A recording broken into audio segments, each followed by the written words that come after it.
ఏమండి, రేపు పాప బర్త్డే కదా, అందరం కలిసి బయటికి వెళ్దాం, మర్చిపోకండి. ఏంటి, బయటికి వెళ్తే అత్తయ్య గారు తిడతారా? సరే వద్దులేండి. రేపు నెల నా పుట్టినరోజు వస్తుంది కదా, అప్పుడు వెళ్దామా మరి? ఏంటండి ఇలా మాట్లాడుతున్నారు? ఇద్దరు పిల్లలున్నంత మాత్రాన నేను పుట్టినరోజులు చేసుకోకూడదా?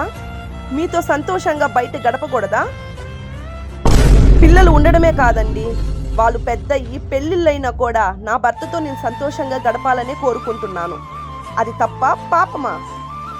అమ్మని బాధ పెట్టకూడదని బాగానే ఆలోచిస్తారు. అదే భార్యని సంతోష పెట్టాలని కాస్త ఆలోచించినా బాగుండేది కదండి. నీకు జన్మనిచ్చిన మీ అమ్మ గొప్పదైతే నీ బిడ్డలకు జన్మనిచ్చే నీ భార్య గొప్పదవ్వదా? ఏ, నీ తల్లిలాగా కడుపు నిండా అన్నం పెట్టట్లేదా?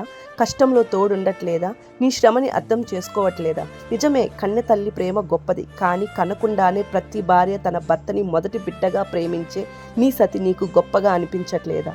తల్లిని ప్రేమించు, భార్యని ద్వేషించకు. తల్లి మాట విను, భార్య మాట కొట్టి పాడేయకు. ఆలోచించు.